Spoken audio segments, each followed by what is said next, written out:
Hello दोस्तों, आज जो मैं आपको समझाने वाला हूँ वो है बैंक रेट और रेपो रेट। इन दोनों के बीच में डिफरेंस क्या होता है और ये दोनों होते क्या है ना। इन दोनों पॉइंट को मैं समझाऊंगा। और ये 12th क्लास में भी है अपने और अपने ग्रेजुएशन में भी है। मतलब ये एक तरीके से जनरल इन्फॉर्मेशन है ये, है ना, जो हर किसी को मालूम होना चाहिए। तो मैं सबसे पहले तो ये बताना चाहूँगा कि एक सेंट्रल बैंक होता है जो कि एक देश के सभी बैंकों का हेड होता है। जैसे हमारे यहाँ जो सेंट्रल बैंक है वो है आरबीआई, है ना। और आरबीआई के नीचे है एसबीआई, एचडीएफसी, आईसीआईसीआई, पीएनबी, जितने भी बैंक है ये सारी बैंकों को कंट्रोल कौन करता है? आरबीआई, है ना। तो इन सभी बैंकों को जो हेड है वो है आरबीआई।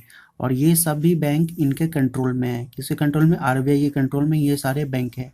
तो हमें जब पैसा जमा कराना पड़ता है, जब कस्टमर को, जो आम जो जनता को जो पैसा जो जमा कराना पड़ता है, तो हम किसके पास जमा करते हैं? पीएनबी के पास, इनके पास, इनके पास, इनके पास, है ना।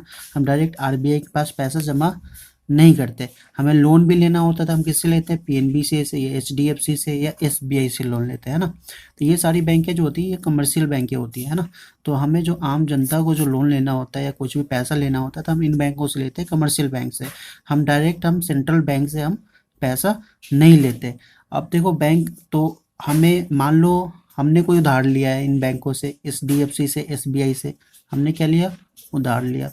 तो हमें क्या चुकाना पड़ता है? हमें पीएनबी से हमने उधार लिया, ठीक है, पैसा उधार लिया, तो हमें इन्हें चुकाना पड़ता है ब्याज। ब्याज, इंटरेस्ट चुकाना पड़ता है कि नहीं? इंटरेस्ट चुकाना पड़ता है। तो अब ऐसे ही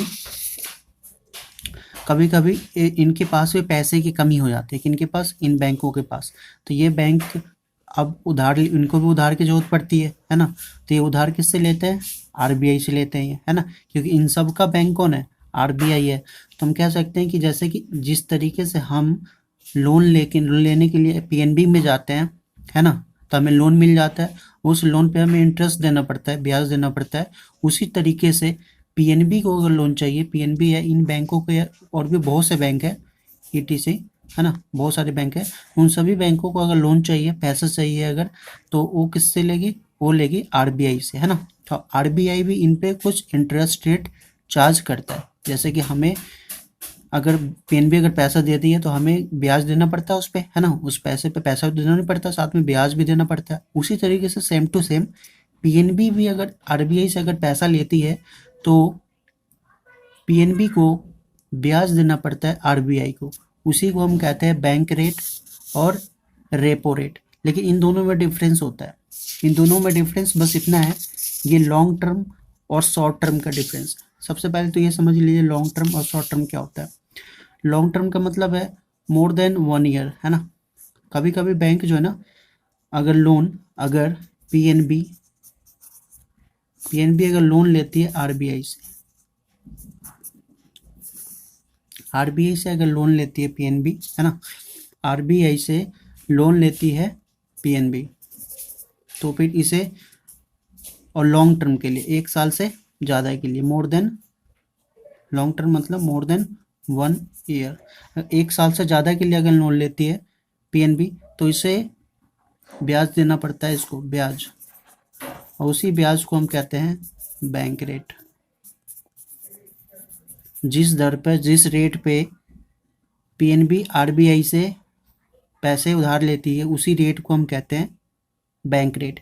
बशर्ते वह लॉन्ग टर्म का लोन होना चाहिए, 1 साल से ज़्यादा का होना चाहिए, है ना, 1 साल से ज़्यादा का होना चाहिए। अब अगला है अपना रेपो रेट। रेपो रेट जो होता है वो है शॉर्ट टर्म लोन के लिए लागू होता है। जैसे पीएनबी, एसबीआई है और भी बहुत सारे बैंकों को, अगर उनको 1-2 दिन, 1 दिन के लिए, 2 दिन के लिए, 3 दिन के लिए, या तो फिर 4 दिन के लिए, मतलब अगर शॉर्ट टर्म के लिए अगर चाहिए, अगर उन्हें लोन लेना है, तो जिस रेट पे वो लोन लेते हैं उसी को हम कहते हैं रेपो रेट। सपोज पीएनबी को जैसे 1 दिन के लिए लोन चाहिए आरबीआई से, ठीक है। पीएनबी में क्या किया? 1 दिन के लिए आरबीआई से पैसे लिया। अब इस पैसे पे पीएनबी को तो ब्याज देना पड़ेगा ना, तो पीएनबी उसे इंटरेस्ट रेट देगी।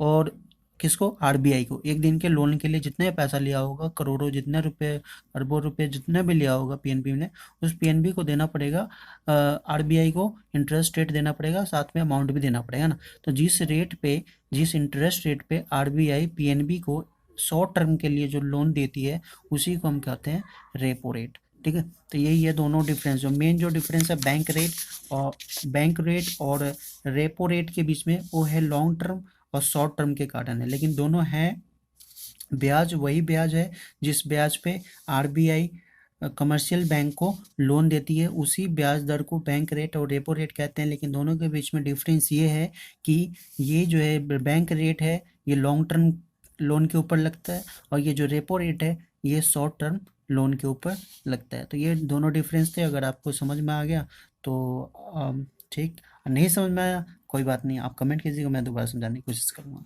थैंक